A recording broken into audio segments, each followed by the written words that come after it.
अस्सलाम वालेकुम।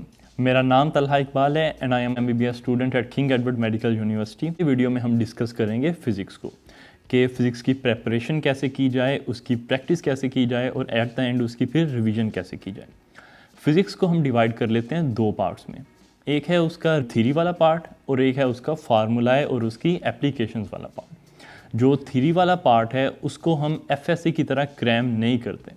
जिस तरह FSC में हम जो पूरा पैराग्राफ होता है उसको याद करने की कोशिश करते हैं, उसको हम यहाँ पे क्रैम करने की कोशिश नहीं करते। हमने जो थ्योरी वाला पार्ट है उसको हमने पढ़ना है, उसका हमने कॉन्सेप्ट लेना है, उसमें जितनी भी वैल्यूज़ दी हुई हैं हमने वो अच्छी तरह याद करनी है। और वैल्यूज़ के अलावा अगर कोई इंपॉर्टेंट लाइन है, कोई डेफिनीशन है, वो हमने याद कर लेनी है। और फिर उसके बाद जो फार्मूलाएँ हैं उनकी हमने डेरिवेशन नहीं करनी अनटिल और अनलेस हमें PMC के सिलेबस में बताया गया हो कि आपने किसी स्पेसिफिक फार्मूला की डेरिवेशन करनी है।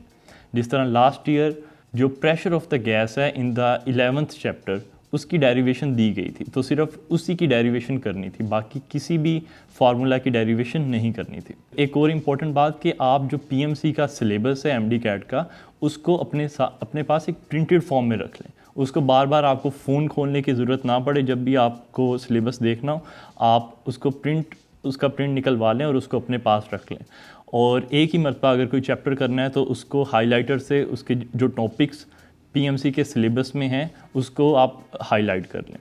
इस तरह आपको बार बार सिलेबस खोलने की भी फिर ज़रूरत नहीं पड़ेगी। इसके साथ जो आपको सबसे ज़्यादा चीज़ हेल्प करेगी वो होंगे आपके टीचर के लेक्चर्स।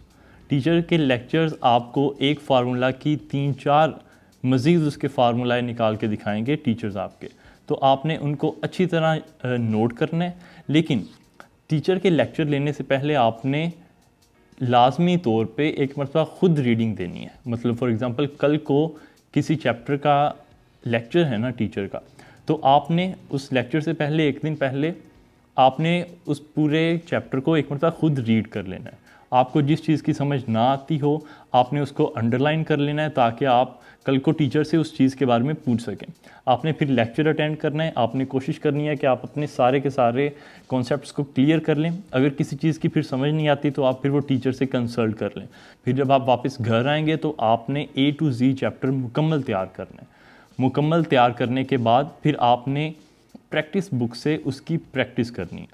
उसकी प्रैक्टिस मतलब जो आप किप्स की प्रैक्टिस बुक ले लें या स्टार की प्रैक्टिस बुक ले लें उसका इतना इशू नहीं है, लेकिन कोशिश करें कि आप एक प्रैक्टिस बुक के साथ स्टिक करें। इस तरह ना हो कि आपने एक चैप्टर किप्स से तैयार किया है और एक चैप्टर आपने स्टार से तैयार किया, एक चैप्टर आपने स्टेप से तैयार किया। इस तरह ना हो।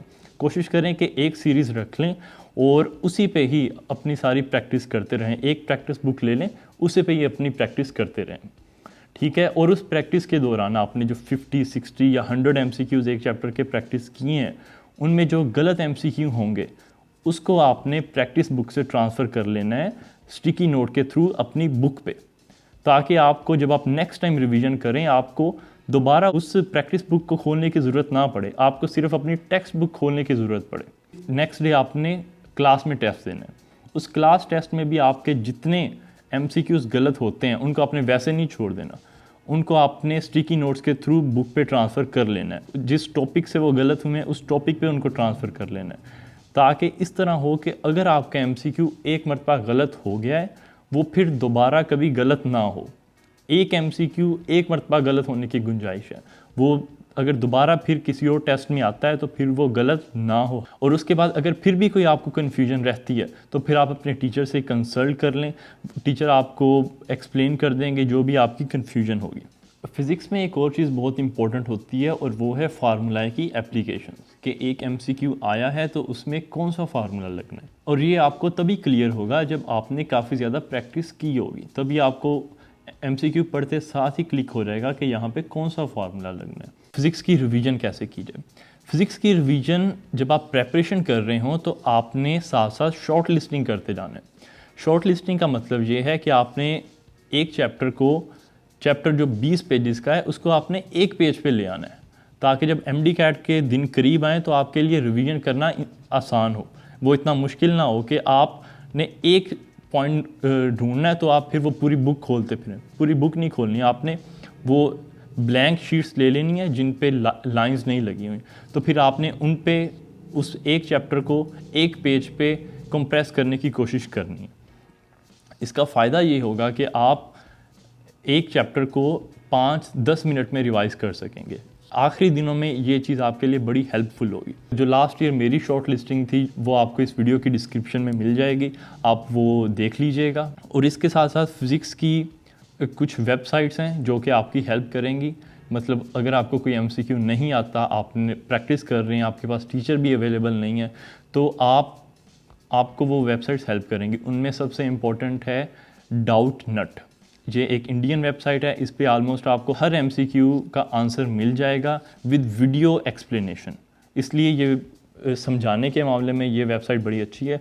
इसके साथ आप कोरा यूज़ कर सकते हैं या ब्रेनली यूज़ कर सकते हैं, वो भी अच्छी वेबसाइट्स हैं। आपने एक चीज़ का ख्याल रखना है कि जो बुक की एग्जाम्पल्स और न्यूमेरिकल्स हैं उनको आप कम से कम आपको पता हो कि वो किस तरह सॉल्व होते हैं, क्योंकि कई मरतबा यूँ होता है जो MD कैट का क्वेश्चन होता है वो एक पूरा न्यूमेरिकल उठा के दिया होता है, वो एक एग्जांपल उठा के दी होती है।